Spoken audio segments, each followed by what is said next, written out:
It's Thursday, August 15th. Welcome to MarketFoolery. I'm Chris Hill. Joining me in studio, Seth Jayson in the house. Thanks for being here. You're welcome. You know, I should be out watching the ticker tape coming out of those clattery dealy things that we have under glass, like a roast pheasant that show us what stocks are doing because it's up and down. While we're in here, we don't know whether we should be panicking or wearing monocles and top hats.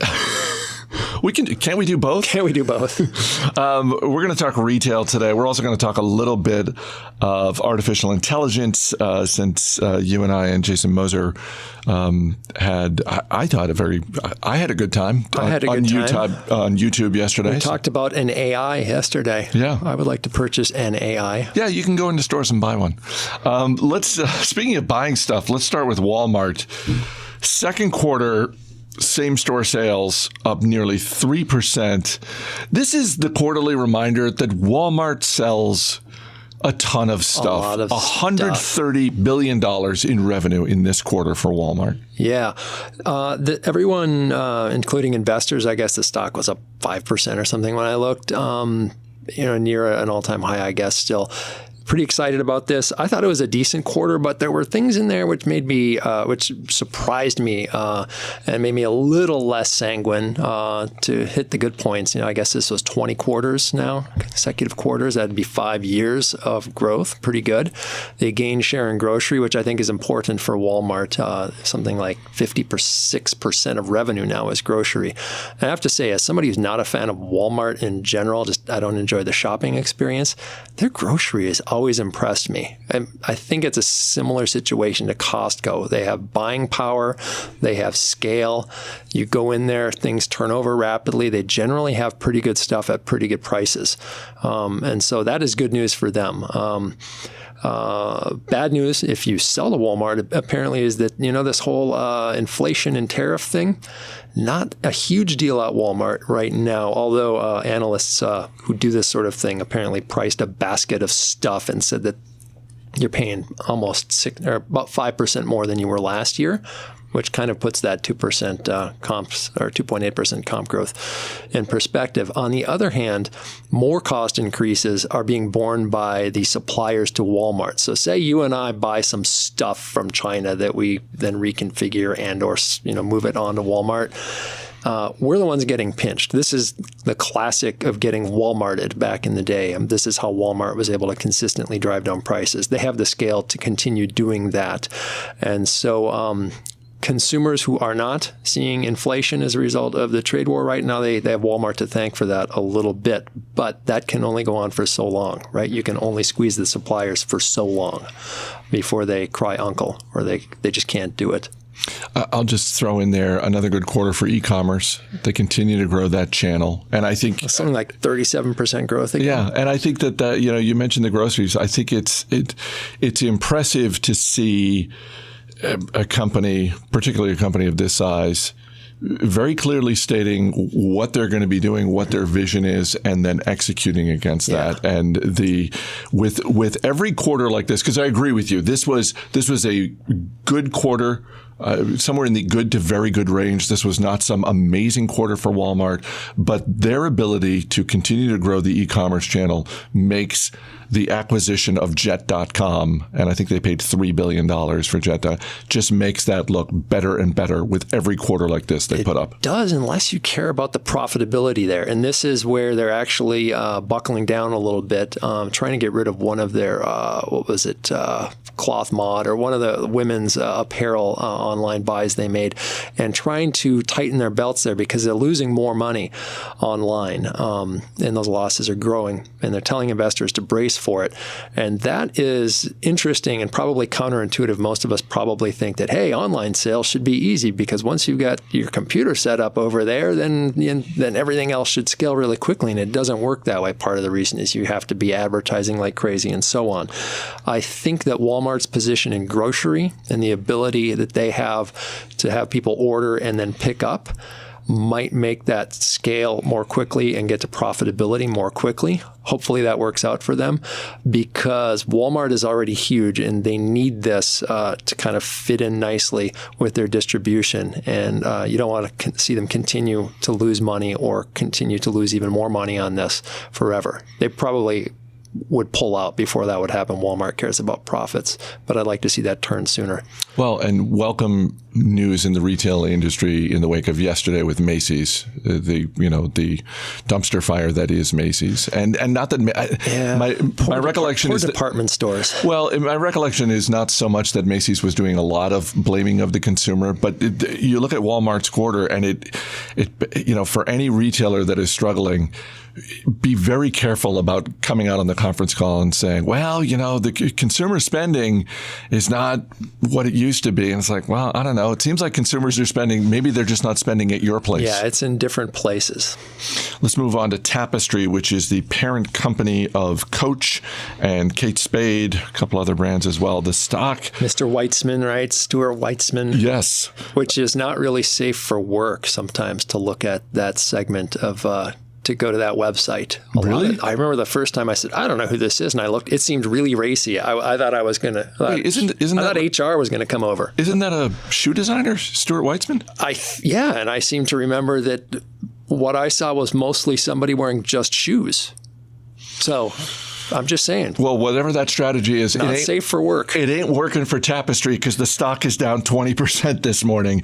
And this really looks like a combination of the fourth quarter report that they put out, which was not great, and then their guidance for the first quarter of the new fiscal year, which was definitely lower, both on the profit side and on the revenue side, than Wall Street was looking for. Yeah, and I think it's an existential question at this point, or at least I think it probably is existential, because when Coach, the company formerly known as Coach, decided to become Tapestry, which is just too cute a name for me. I prefer to call it Rugs. The business with a Z? Rugs with a Z. It has to have that.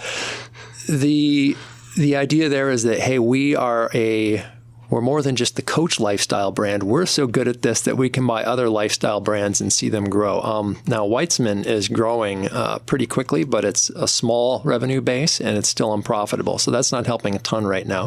The Kate Spade acquisition is not working out that well. And so if you look at this cynically, you say, well, the Kate Spade buy says, we're not so great at this, at being this house of brands.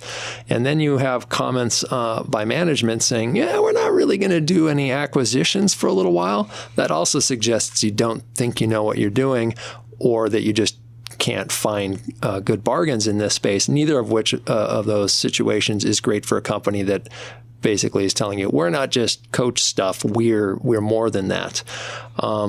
What intrigues me is that if you look at the multiples, always dangerous for a company that's not growing a lot, but if you look at the multiples, it looks like we're trading at sort of 2008 recession level multiples here, just over 1x sales. The price to earnings multiple, unless my data provider is not crunching the numbers correctly, somewhere around 8x. That just seems crazy, even for a company like this that is struggling. Is it a value? I'm going to punt on that, because I have a great history of buying companies like this when they're excellent looking values and seeing them just continue to do poorly. Well, you read my mind, because I was going to say, hey, this stock is basically at a 10-year low right now. And so I'm wondering because let's go back to the name for a second. Whatever we think of the name Tapestry, and I think we're both, let's just say we're not huge fans of it. There are worse groaners, but this one it makes you want to slap someone in the head. It's not great, but the rationale behind the name change is sound reasoning, I think, because there were absolutely quarters where they have these multiple brands, and the fact that the name of the company was Coach, if the Coach section of the business wasn't doing well, it would unfairly weigh down the others. So I understand it. Maybe they didn't pick the best name, but these aren't bad brands. Like Coach is not a bad brand. Kate Spade, Stuart Weitzman. These are solid brands. I don't think they are troubled in any significant way. Well, I think they are in the sense that they're not growing much. Same thing with Deckers and Uggs, right? I mean, Deckers. UGG was doing well, but it's such a huge part, and it's even a bigger portion at UGG is bigger at Decker than Coach is at Tapestry. That's what I'm trying to say. And so you have a hot brand like Hoka running shoes that was growing like crazy, still growing like crazy, that Decker's bought. It's my favorite running shoe. A lot of people are buying them. It wasn't enough to offset the mediocre growth and the occasional shrink at UGG.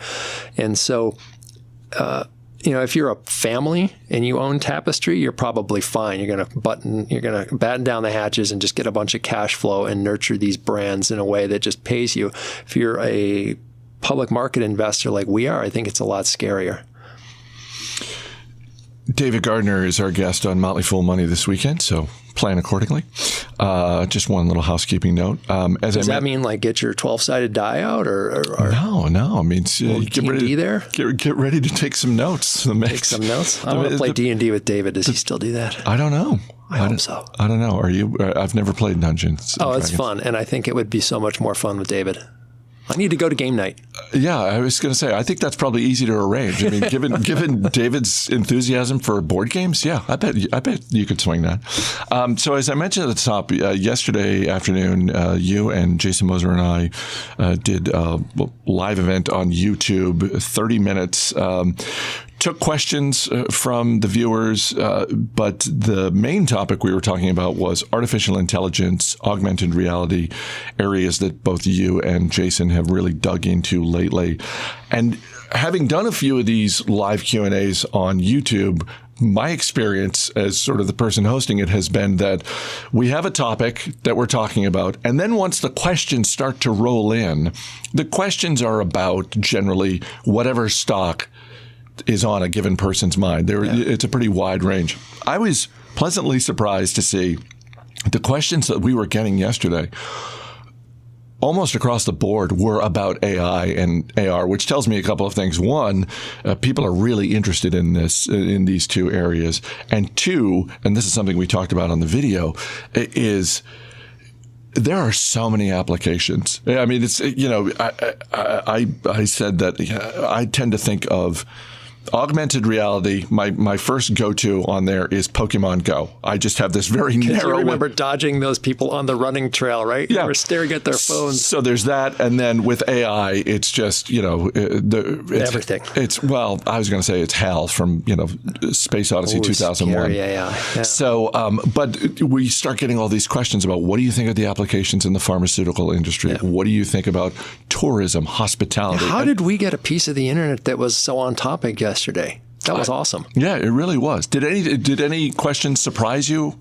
No, they didn't, and they were good. Even the marijuana question, which is inevitable, was sort of linking into AI or AR. It was, hey, do you see any applications here? And of course, I kind of made light of it. But if marijuana became a big industry, it would mostly be an agricultural industry at some point. And there are actually a ton of AI applications in agriculture right now. A lot of it is drone-based analysis of fields and so forth. So there's AI and AR in ag, and if marijuana became a huge thing, it would mostly be an ag thing, and there you'd have it. So it was a fun talk yesterday, I continually stress that investors who are looking at AI try to step away from the hot topic. Oh, that's a retail store.